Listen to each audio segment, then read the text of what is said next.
Salam. Bugün genetika hakkında ümumi məlumat verəcəm. İlk öncə görək, genetika sözünün mənası nədir? Genetika sözünün mənası genezis, mənşə deməkdir. Ümumiyyətlə, genetika nə haqqında elmdir?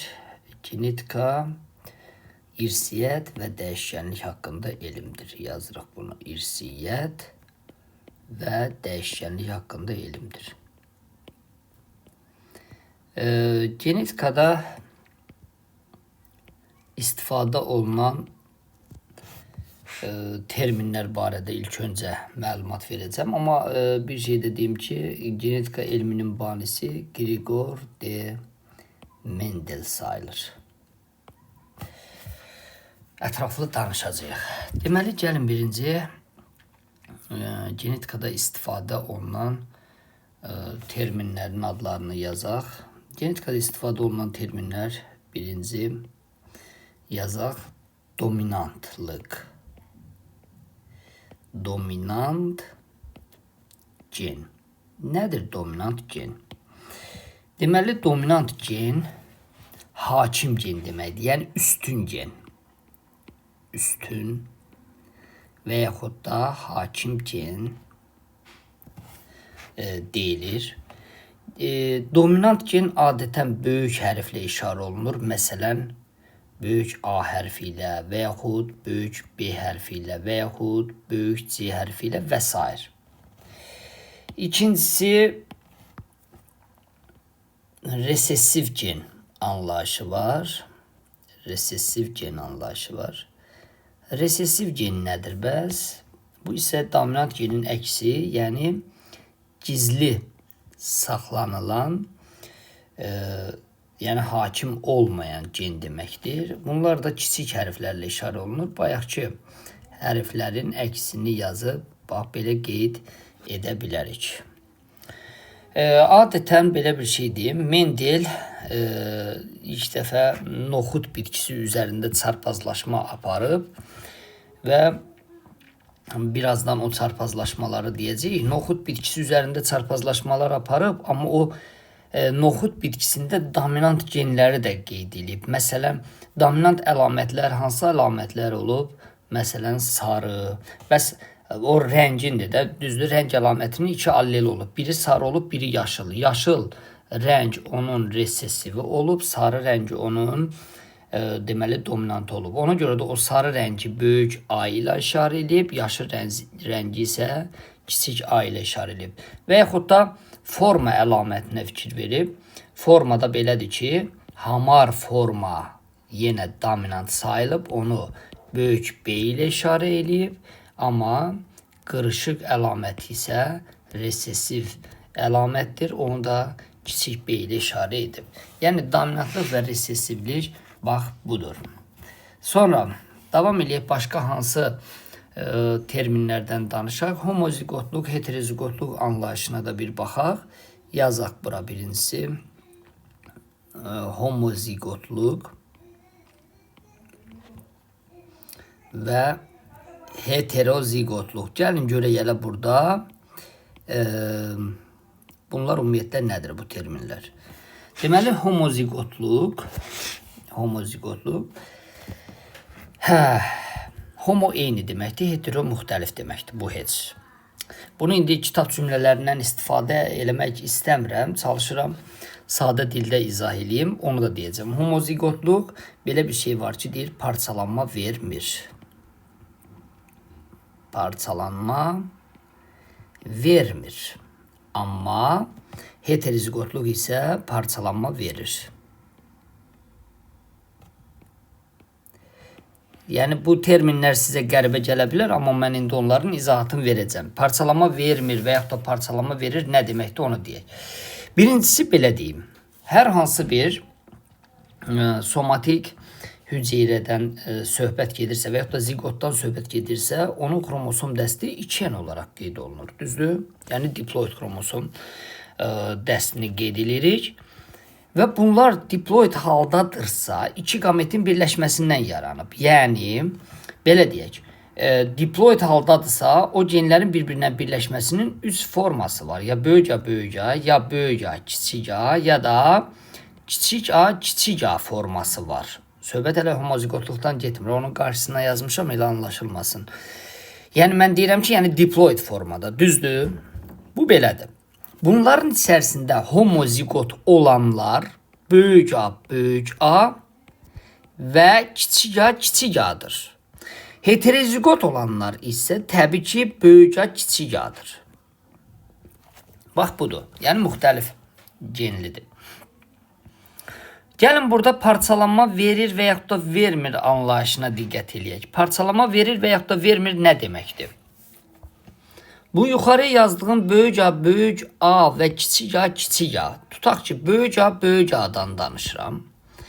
Bunun əmələ gətirdiyi qametlər, bax 2 qamet əmələ gətirir, fikir verin. Amma eyni sortdur. Ona görə də biz həmişə qametləri sorta görə müəyyən edirik.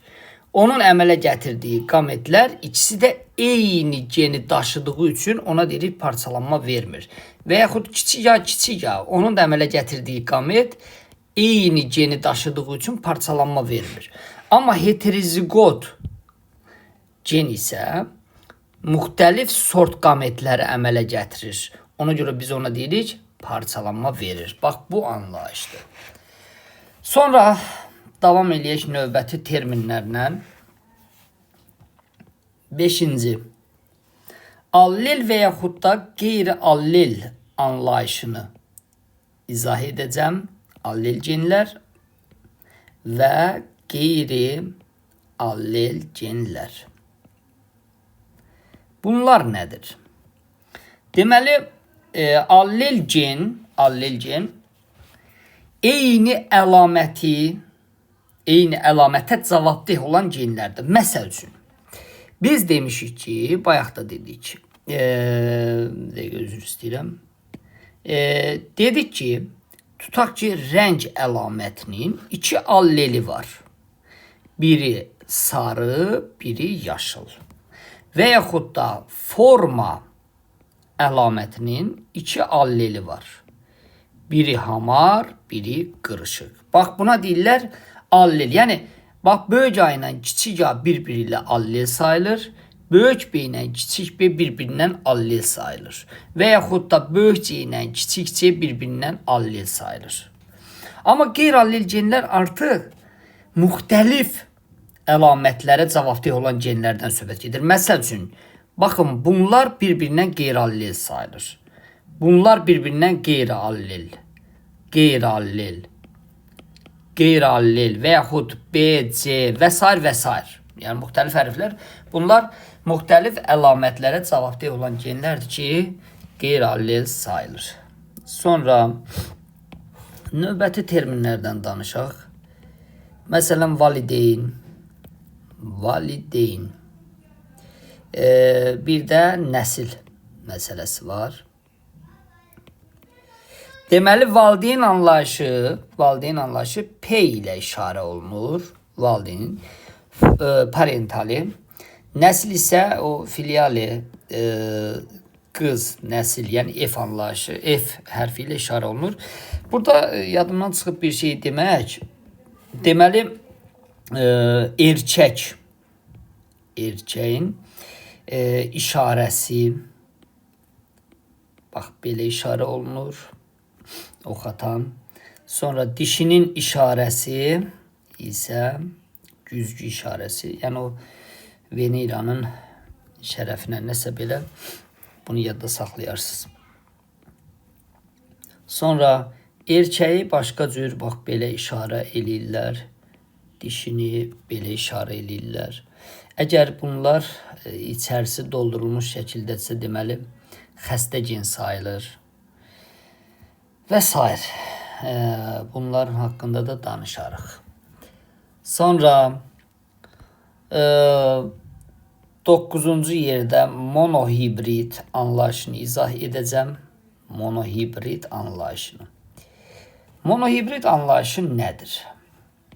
Deməli, monohibrid, yəni bir əlamətə görə çarpazlaşdırılmadan söhbət gedir. Məsəl üçün belə deyək. Mendel ilk öncə noxud bitkisində rəng, çiçəklərin, toxumların rənginə görə çarpazlaşdırma apardı.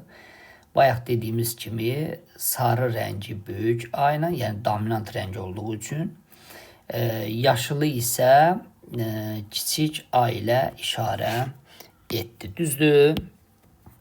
Deməli, baxın bu. Deməli, bu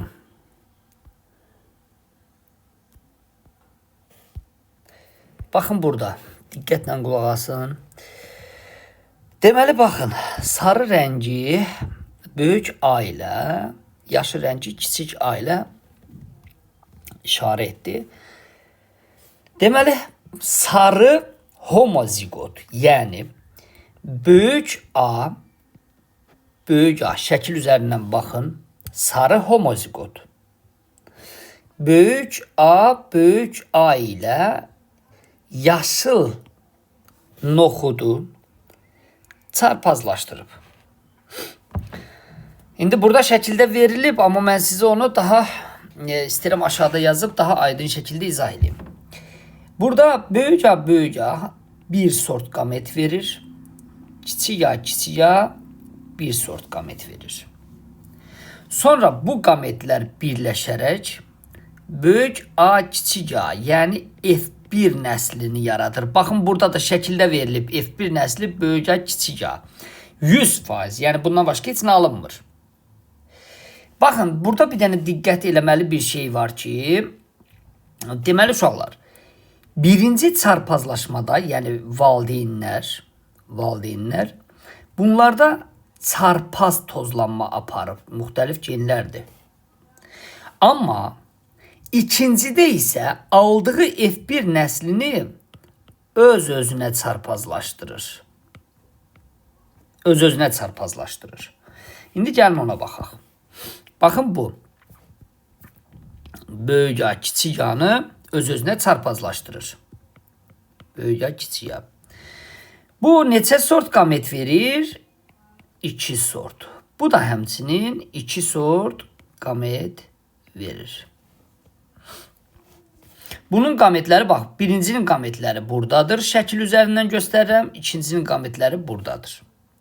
Və Punnett cədvəli qrup, təbii ki, bunları birləşdirəndə, yəni qametlər bir-birlə birləşərsə, bunlar alınacaq. Kiçik A. Buna F2 nəsli deyilir. F2 nəslində diqqətlə baxaq. Bu olacaq sarı, olacaq sarı və nəhayət yaşıl. Şəkilə də baxsaq, sarı və yaşıl. Deməli, burada neçə fenotip var? 2 fenotip var. Hansılardır? Sarı və yaşıl. 2 fenotip var. Bəs fenotipcə nisbət, yəni sarının yaşla nisbəti 3-ün 1-ədir. Bəs neçə genotip var? Deyəcəksiniz, 3 genotip var. Hansılardır? Böyük A, böyük A, kiçik A, kiçik A. Böyük A'dan bir dənə, böyük A, kiçik A'dan 2 dənə, kiçik A'dan bir dənə. Yəni nisbət 1-in 2-yə, 1-ə nisbəti olacaq. Deməli, fenotipcə nisbət 3-ün 1-ədir. Amma genotipcə nisbət 1-in 2-yə 1-ədir. Burada parçalanma verməyənlər 25%, parçalama verənlər isə 25 parçalama verməyənlər, məsələn, sarı parçalama verməyən 25%, yaşıl 25%, amma sarı heterozigotlar, yəni bax bunlar isə 50% olacaqlar. Gördünüz, bax budur. Bu belə bir şey deyim sizə. Deməli, bax birinci çarpazlaşdırma Mendelin birinci qanunudur. Eynilik və yaxud da dominantlıq qanunudur. F2 nəslində alınması isə ikinci qanundur. Bu qanundadır parçalanma qanunudur. Parçalama qanunu burada gördüyünüz kimi 3-ün 1-ə nisbətində, genotip isə 1-in 2-yə 1-ə nisbətində alındı. Yeri gəlmişkən, bax bizim bu apardığımız çarpazlaşmalar tam dominantlıq şəraitindədir. Tam dominantlıq. Tam dominantlıq da o deməkdir ki, yəni burada sarı rəng yaşıl rəngin üzərində tam dominantlıq elədi. İstəyirəm buradan bir-iki şeylərə diqqət eləyək. Nəyi demək istəyirəm? Məsələn, sarı rəngin, yəni sarı fenotipin neçə genotipi var? Burada fikir versəz, şəkil üzərindən deyirəm, sarı rəngin 2 genotipi var. Yəni böyük A da sarı rəngdir. Böyük A, kiçik A da sarı rəngdir. Amma yaşılın isə yalnız bir genotipi var. O da nədir? Kiçik A, kiçik A. Ona görə sarı homozigot, sarı hetero deyə müraciət, daha doğrusu vurğulaya bilərlər. Yaşıl deyəndə zaten fenotipi nə görə genotipini müəyyən etmək mümkündür. Amma sarı rəngin fenotipə görə genotipi müəyyən etmək mümkün deyil. Ona görə homo və yaxud da hetero sözündən istifadə etmək lazımdır. Termindən istifadə etmək lazımdır. Amma istəyirəm bu tam dominantlıq demişkən bir qeyri tam dominantlıq haqqında da məlumat verim. Yazaq bura qeyri tam dominantlıq. Qeyri tam dominantlıq nədir? Qeyri tam dominantlıq. Qeyri tam dominantlıq deməli burada belə çıxır ki, bir gen digərinin üstündə tam dominantlıq eləyə bilmir. Məsəl üçün belə deyək, böyük A sarı rəngi müəyyən eləyirdi. Bayaq dediyimiz kimi kiçik A da yaşıl rəngi müəyyən eləyirdi.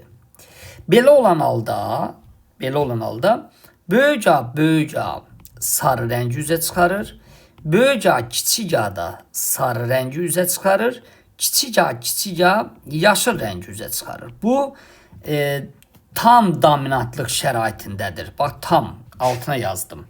Gəlin indi qeyri tam dominantlıq şəraitində nə baş verir onu deyim. Tutaq ki, belə bir şey deyək. Biz adətən qeyri tam dominantlığı gecə çiçəyi bitkisində öyrənirik. Deyir ki, böyük A qırmızı rəngi müəyyən eləyir. Kiçik A ağ rəngi müəyyən eləyir. İndi belə bir şey deyək. Böyük A, kiçik A və kiçik A, kiçik A. Təbii ki, bu qırmızı rəngi verəcək. Böyük A, kiçik A tam dominantlıq şəraitində qırmızı ağın üstündə dominantlıq eləməli idi, verməli idi qırmızı. Amma verib çəhrayı. Kiçik A isə ağ rəngi verib. Gördüyünüz kimi burada, bax bu genotiplərə diqqət eləsəz, burada fenotipə görə genotipi müəyyən eləmək mümkündür. Yəni gecə çiçəyi bitkisindən danışırsa, həmən deyirsən ki, qırmızı rəngli çiçəyi olan gecə çiçəyi bitkisi, o da deyirsən böyük A və yaxud da çəhrayı deyəndə deyirsən böyük A, kiçik A. Yəni başqa cür mümkün deyil. İndi burada məsəl üçün gəlin baxaq. Bayaq dediyim, şəkildə izah elədiyim bax budur, görsünüz. Qırmızı rəngli çiçək, ağ rəngli çiçəklə verir çəhrayı. Çəhrayısı o qədər də yaxşı görünmür də. Ona görə. Sonra başqa şəkili yerləşdirək. Olsun, bax bu. Deməli, baxın. Burada bu şəkilə də diqqət eləyək. Burada ağ rəngli xoruz kiçik A, qara rəngli toyuq böyük A. Yəni istəyirsiniz bunu yazım. Deməli, qara rəng böyük A, ağ rəng kiçik A. Deyir ki, qara rəngli toyuqla böyük A ilə çarpazlaşdırılıb ağ rəngli xoruz. Yeri gəlmişkən, baxın, bu kiçik A ağ rəngli xoruzdur, qara rəngli toyuqdur. Bunlar çarpazlaşanda bu verəcək bir sort qamet, bu da verir bir sort qamet. Birləşdirilir böyük A, kiçik A. Normalda tam dominantlıqda deməlisən ki, bu qara rəngli alınacaq. Amma qara rəngli alınmayıb. Fikir verin, baxın, bunlara mavi rəngli xoruzlar və yaxud da toyuqlar yarana bilər. Və bu mavi rəngli xoruzla mavi rəngli toyuğu da bir-birindən çarpazlaşdıranda F2 nəsli alınır. Baxın, bu burada şəkildə yazıram F2 nəsli. F2 nəsli də belədir ki, bayaq dediyimiz kimi böyük A, böyük A, böyük A, kiçik A, böyük A, kiçik A və kiçik A, kiçik A yaranacaq. Bu olacaq qara rəngli cücələr, bu olacaq mavi, bu da olacaq mavi, bu olacaq isə ağ cücələr. Fikir verirsiniz. Burada aydın məsələdir ki, neçə fenotip var? 3 fenotip. Neçə genotip var? 3 genotip. Yəni qara, mavi, ağ. Görürsünüz 3 fenotip. Və yaxud da böyük A, böyük A, böyük A, kiçik A, kiçik A, kiçik A 3 genotip. Və bunların hamısında nisbəti olacaq 1-in 2-yə və 1-ə nisbəti olacaq. Bu da oldu qeyri-tam dominantlıq. Əslində qeyri-adi bir şey deyil. Asandır əslində bunu tapmaq. Yaxşı, bu da belə. İndi istəyirəm sizə dihibrid çarpazlaşma haqqında da məlumat verim. Dihibrid çarpazlaşma necə olur? Ya birinci qamet alma haqqında danışım, ondan sonra dihibrid haqqında danışaram. Yox, bu neçənci idi, bir dəqiqə. 10-cu. Baxaq. Deməli, 10-cu. Qamet almaq.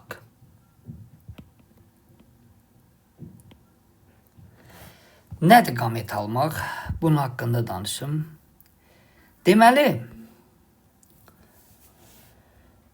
bayaqları monohibriddə dedim ki, bunlardan qamet almaq çox asandır. Böyük A, kiçik A. Monohibriddə qamet almaq rahatdır. Gəlin bunu dihibrid üzərindən, məsəl üçün, mən sizə bunun üstündən ilişikli irsiyyət haqqında da danışacağım. İlişikli irsiyyət, birazdan onun haqqında danışaram. Ümumiyyətlə, bir dəqiqə. İlişiklik. İlişiklik nə deməkdir? İlişiklik qeyri-allel genlərin bir-biri ilə ilişikli gen qrupu yaratmasıdır. İlişikli gen qrupları, bircə dəqiqə onun haqqında mən sizə məlumat vermək istəyirəm. Amma gəlin birinci qamet alaq, ondan sonra deyərəm. Deməli, baxaq. Böyük A, kiçik A, böyük B, kiçik B. Bu genlərin xromosom üzərində düzülüşü necədir? Bu genlərin xromosom üzərində düzülüşü, baxın, belədir. Böyük A, kiçik A, böyük B, kiçik B. Bu tipdə genotipdən qametlərin alınması iki cür olur. Tutaq ki, birinci belə yazaq, ikincini belə yazaq. Birinci şərt qoyuram. Deyirəm ki, genlər ilişikli deyil. Genlər ilişikli deyil, crossingover var. Crossingover, yəni gen mübadiləsi var. Belə olan halda necə olur? Gəlin baxaq. Birinci yaranan qamet böyük A, böyük B olacaq. Baxın bu. Birinci yaranan qamet budur. Sonra digər yaranan qamet kiçik A, kiçik B. Bunu da yazıram. Kiçik A, kiçik B. Bəs digərləri onda olacaq. Bax, demişəm burada crossingover var demişəm. Deməli, qeyri-allel genlər bir-birindən gen mübadiləsi aparacaq. Bu zaman alınacaq böyük A, kiçik B və üçüncü kiçik A, böyük B. Buradan nə anlayışa gəldik? Neçə sort qamet verdi deyəcəksiniz? 4 sort qamet verdi. Əgər belə crossingover var deyirsə, deməli bunlarda qametin hesablanması, qamet sayının hesablanması olacaq necə? 2 üstü n ilə. 2 üstü n nə deməkdir? N heterozigot sayıdır. Bir dəqiqə qoy, onu mən daha yaxşı yazım. Əgər crossingover var deyirsə, 2 üstü n ilə hesablanacaq. N nə sayıdır? Heterozigot sayıdır. Burada da neçə əlamətə görə heterozigot var? Rəng əlamətinə görə və forma əlamətinə görə. Yəni 2 əlamətə görə heterozigotluk var. Onda 2 üstü 2 neçə eləyir? 4 sort. Və əmələ gələn qametləri də aşağıda yazdım. Bunlardan hansıları crossingoverin nəticəsi deyil? Böyük A, B və kiçik A, B'lər crossingover. Bu qametlər crossingover nəticəsində alınmayıb. Amma Bax, bunlar isə crossing over nəticəsində alınıb. Nə yazdım? Crossing over nəticəsində alınıb. Baxın belə.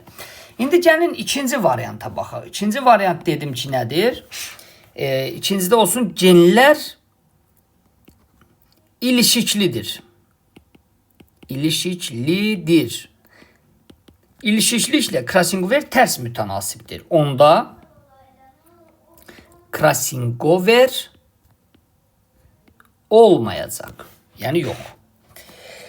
Crossing over olmayacaq. Bu zaman onda mən bu genlərin arasındakı, baxın, bu gen mübadiləsini qırmış olacağım. Yəni olmayacaq. Onda nə alınacaq? Bayaq dediyim kimi 2 sort qamet alınacaq. Böyük AB və kiçik AB alınacaq. Bax belə. Məsələn, gəlin bunun başqa bir böyük bir genotipə tətbiq eləyək. Tutaq ki, böyük A, kiçik A, böyük B, kiçik B, böyük C, kiçik C, böyük D, kiçik D. Tutaq ki, belə bir genotip verilib. İstəyirsiniz bunu bir dənə də böyüdək. Böyük K, böyük K, kiçik Y, kiçik Y. Belə bir genotip müəyyən eləyək. Bunu yenə dediyim kimi yenə 2 yerə bölürük. Şərtlər daxilində birincisi yazaq cross, yəni crossing over var yazaq. İkincinə yazaq crossing over yox, yəni ilişiklik var deməkdir. Belə olan halda mən sizə dedim bayaqları. Crossing over var deyirsə mən heterozigot sayına baxıram. 1, 2, 3, 4. Yəni 2 üstü 4. Neçə sort eləyir? 2 üstü 4 eləyir 16 sort qamet. 16 sort qamet. Crossing over yox deyirsə, indi gəlin, bax, bu genlərin bir dənə xromosom üzərində düzülüşünə baxaq.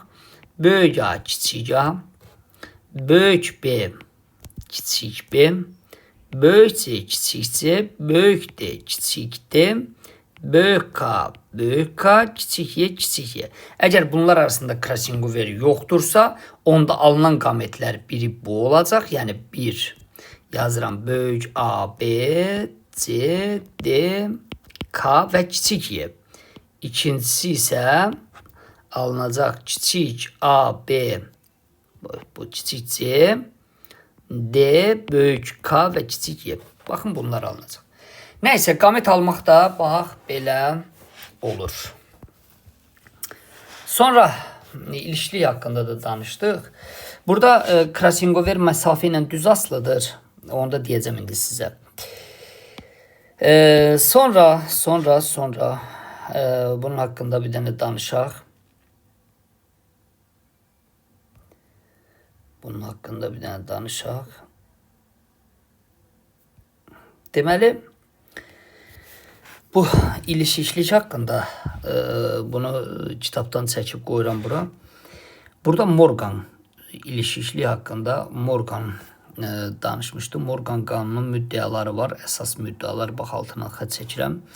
Birincisi, bax, bunları yaxşı oxumaq lazımdır. Müxtəlif genlər eyni xromosomlarda yerləşə bilir. Bayaq dediyim kimi, baxın, müxtəlif genlər, yəni A və B genləri eyni xromosom üzərində yerləşə bilir və hər bir xromosom ilişkili gen qrupunu əmələ gətirir, ilişkili. Homozigot orqanizmlərdə ilişikli gen qruplarının sayı haploid dəstə olan xromosomların sayına bərabərdir. Məsəl üçün, insanda 2 nəyə bərabərdir? 46-ya. Bunlarda ilişkili gen qrupunun sayı onun haploid sayına bərabərdir. Yəni 23 ilişkili gen qrupu var.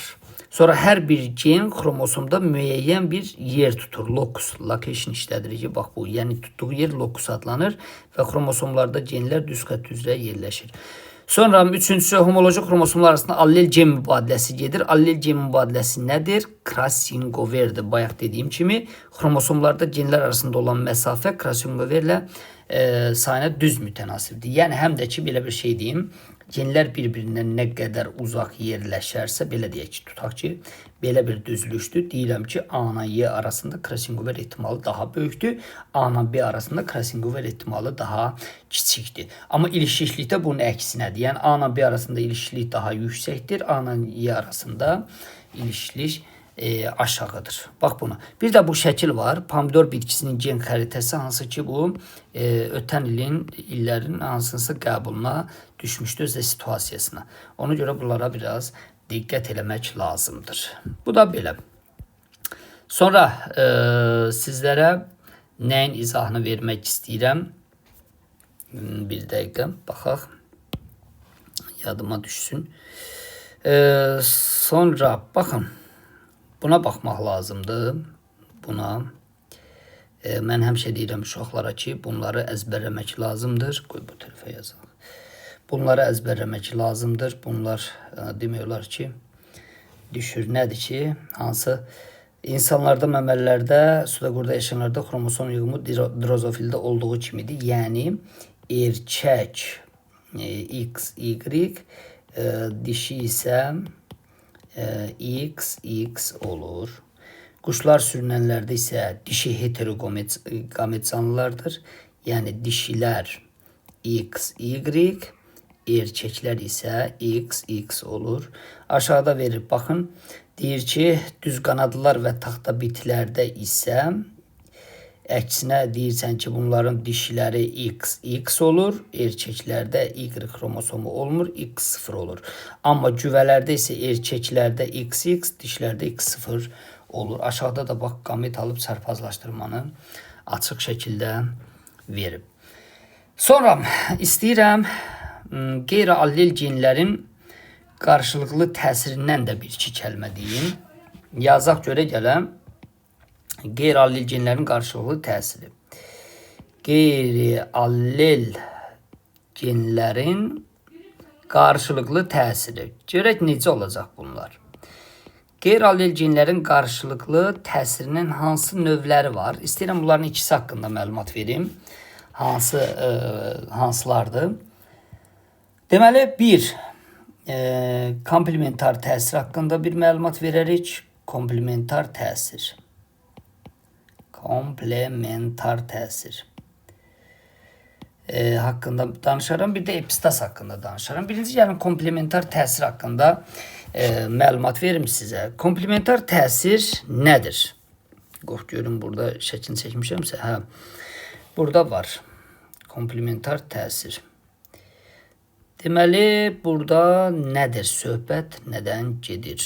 Baxın, komplementar təsir ətirli noxud bitkisi üzərində öyrənilib. Ətirli noxud yazıram bura. Ətirli noxud bitkisi üzərində izahat verim sizə. Burada nədir məsələ? Deyir ki, böyük A və böyük B genləri yanaşı gələrsə, o zaman qırmızı rəngli, deməli, qırmızı çiçəkli bitki üzə çıxacaq. Digər hallarda, yəni, əgər böyük A, kiçik B və yaxud kiçik A, böyük B və yaxud kiçik A, kiçik B hallarında isə qırmızı rəng deyil, ağ rəngli çiçəklər əmələ gələcək.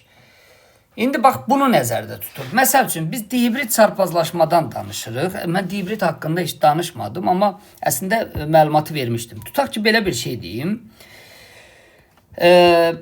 Mən dediyim kimi, böyük AB genləri yanaşı gələrsə, qırmızı çiçəkli bitkilər yaranacaq. Tutaq ki, deyirəm ki, böyük A, kiçik A, böyük B, kiçik B çarpazlaşdırılır bir-biri ilə. Təbii ki, böyük AB yanaşı gəlirsə, deməli, bunun da rəngi qırmızıdır. Bunun da rəngi qırmızıdır. Qırmızı çiçəklər. İndi baxaq. Bunları bir-birindən çarpazlar. Bu şəkildə, belə deyək, birincisi F1 nəslini alıb. Bax, bu F1 nəslidir. Amma aşağıda olan 16 kombinasiyası F2 nəslini alacaq. Gəlin görək necə olur. Deməli, bu hansı sort qametləri verir? Təbii ki, 4 sort qamet verir. Bu qametlər böyük A, B, sonra böyük A, kiçik B, kiçik A, böyük B və kiçik A, kiçik B qametlərini verəcək. Baxın, burada da veriblər. Fikir verin şəkildə. Bax, bunlar qametlərdir. Digəri də bu qametləri verəcək. Böyük A, böyük B, böyük A, kiçik B, kiçik A, böyük B və kiçik A, kiçik B qametlərini verəcək. Baxın, bu bunlar. Deməli, bu bunun qametləridir. Bunlar da bunun qametləri sayılır. Deməli, nə edirik? Bunları bir-birinə çarpazlaşdıranda da onu yazmaq istəmirəm, əslində şəkildə var. Necə olur? Fenotipcə nisbəti birinci yazmaq istəyirəm. Fenotipcə nisbət. Fenotipcə olacaq 9-un 3-ə 1-ə nisbəti. 9'u zaten bilirdik ki böyük AB, 3'ü böyük A kiçik B, 3'ü kiçik A böyük B, 1'i ise kiçik A kiçik B alınır. İndi baxaq. Mən bayaqları nə dedim? Dedim ki böyük AB genləri yanaşı gələrsə qırmızı rəng üzə çıxacaq. Amma digərlərində isə onu hansı rəngdə yazım ki daha yaxşı görünsün. Eybi yox qarayla. Digər hallarda isə ağ rəngli çiçək üzə çıxacaq. Onda fenotipcə nisbət nə olacaq? 9'un 7'yə. Siz diqqətlə bax, bura baxsaz, görürsünüz. Baxın, bunlar 9 ədəd qırmızı rəngli çiçək alınıb. Amma 7 ədəd, baxın, bunlar isə 7 ədəd ağ rəngli çiçəklər meydana çıxmışdır. Buna komplementar təsir deyirlər. Gəlin bir dənə də söhbətdən danışaq. Bu olsun epistaz təsir. Qeyri-allel genlərin qarşılıqlı təsirinə aid olanlardan da biri epistaz təsirdir. Gəlin bunlar haqqında danışaq. Epistaz təsiri ada dovşanına tətbiq ediblər. Ada dovşan. Ada dovşanda üzə çıxıb. Burada nədir məsələ? Bunu da deyəcəm. Böyük C geni, bağışlayın bir dəqiqə. Böyük C geni qara rəngi yayır. Yazıram, qara rəngi yayır. Kiçik C geni isə təsirsiz. Böyük A geni qaranın yayılmasının qarşısını qismən alır. Qismən alır nə deməkdir? Tam ala bilmir. Yəni qara rəng tükün dibində qalır. Kiçik A geni isə təsirsiz. İndi gəlin baxaq burada necə olacaq. Deməli, burada məsələ nədir? Böyük C böyük A ilə yanaşı gələ bilər. Böyük C kiçik A ilə yanaşı gələ bilər. Kiçik C böyük A ilə, kiçik C kiçik A ilə yanaşı gələ bilər. Böyük C böyük A ilə yanaşı gələrsə baxaq. Böyük C qaranı yayır. Kiçik A isə qaranın yayılmasının qarşısını qismən alır. Nəticədə qara rəng tükün dibində qaldığı üçün boz rəng üzə çıxacaq. İkincidə böyük C kiçik A qaranı yayır. Kiçik A təsirsiz. Ona görə də qara rəngli dovşanlar üzə çıxacaq. Üçüncüsündə kiçik C böyük A. Kiçik C zaten heç bir rəngi müəyyən eləmir. Ona görə də o qara üzr istəyirəm, ağ olacaq.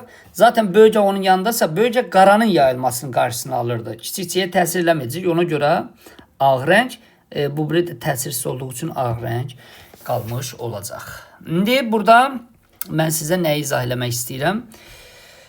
Gəlin baxaq, tutaq ki bayaq dediyim kimi böyük C, kiçik C, böyük A, kiçik A diheterozigot iki ada dovşanın yuxarıda qeyd elədiyimiz kimi bir-birinə çarpazlaşdıraq. Belə olan halda 4 sort qamet bu verir, 4 sort qamet bu verir və bunları bir-birinə vurursan neçə kombinasiya yaranır? 16 kombinasiya ortaya çıxacaq.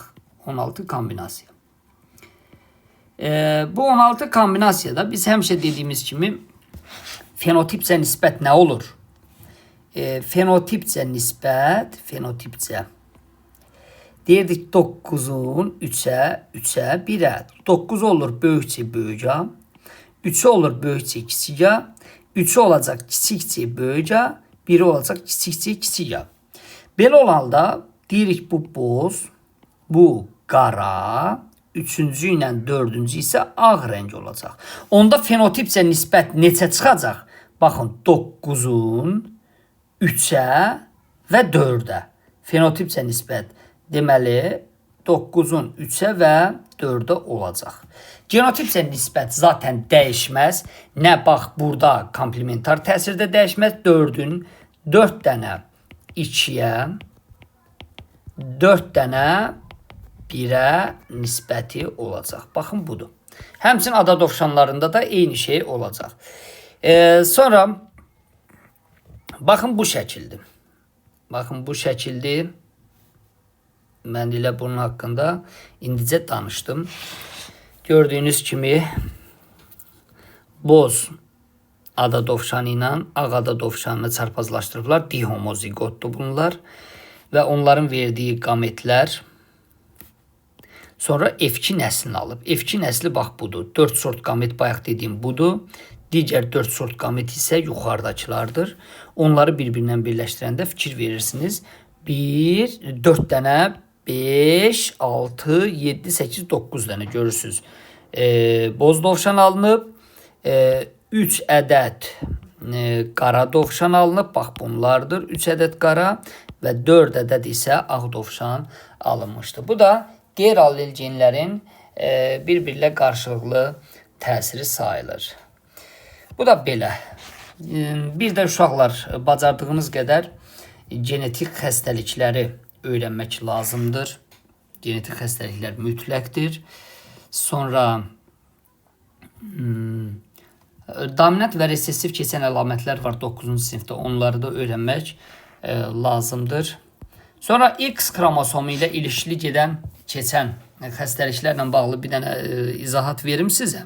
Ondan sonra deməli X xromosomu ilə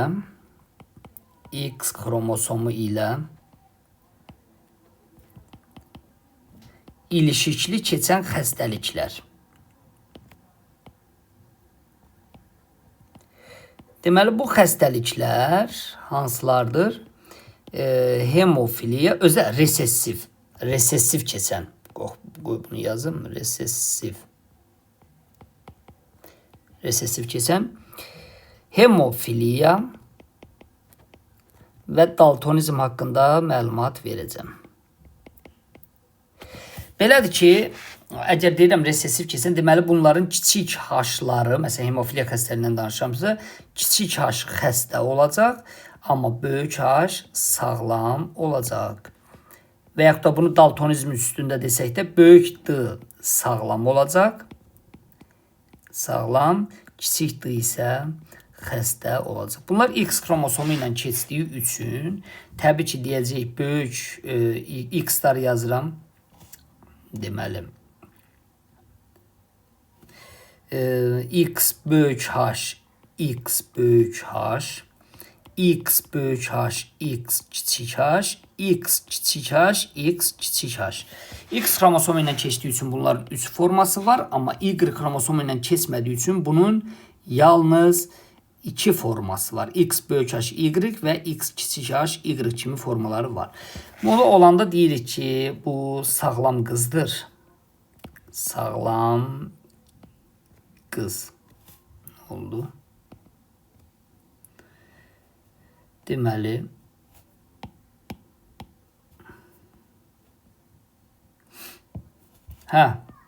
sağlam qız deyəsəm qələmin zərətkası qutardı. Nəysə, sağlam qızdır.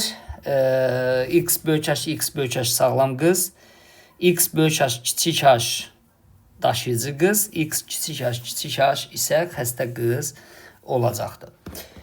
Sonra baxaq görək başqa nə var? Gözür istəyirəm. Niyə belə oldu? Sağlam qızdır. X böyük H, kiçik H daşıyıcı qızdır. Daşıyıcı qız. X kiçik H, kiçik H isə xəstə qız sayılır. Xəstə qız. Oğlanlarda isə belədir. Ya sağlam oğlan olacaq. Sağlam oğlan. Ya da xəstə oğlan olacaq. Məsələn, bunu daltonizm üstündə izah edərəm. Eyni şeydir. Üstünə sadəcə H-ın əvəzinə D yazacaqsınız. Eyni şey. Məsələn, belə bir məsələ var idi. Dim suallarının içərisində həmişə işlədirik uşaqlara. Deyir ki, daşıyıcı qızla yazıram bura. Daşıyıcı qız sağlam oğlanla ailə qurur. Sağlam oğlan. Məsələn, hemofiliya üçün hesablama aparırıq. Daşıyıcı qız deyəndə böyük H, X, kiçik H. Bu sağlam oğlanla ailə qurursa, bu neçə sort qamet verir? 2 sort. X böyük H, X kiçik H. Bu da 2 sort qamet verir. X böyük H, Y. Və bunları bir-birinə birləşdirəndə olur X böyük H, X böyük H. Sonra X böyük H. Ne oldu buna? X böyük H, Y. Sonra X böyük H, X kiçik H və nəhayət X kiçik H, Y. Əlamətləri yazanda bu olacaq sağlam qız, bu olacaq sağlam oğlan, bu olacaq daşıyıcı qız, bu olacaq xəstə oğlan. Yəni oğlanlardan 50%-i xəstədir, 50% sağlamdır. Qızlar fenotipcə sağlam sayılır, genotipcə biri sağlam sayılır, digər daşıyıcı olan genotipcəsində o geni daşıyır da xəstə sayılır, genotipcə xəstə. Belə, yəni bunları da hesablamasını artıq aparmaq olar. Belə, nəsə yadımdan çıxdısa da üzrü sayın, sağ olun.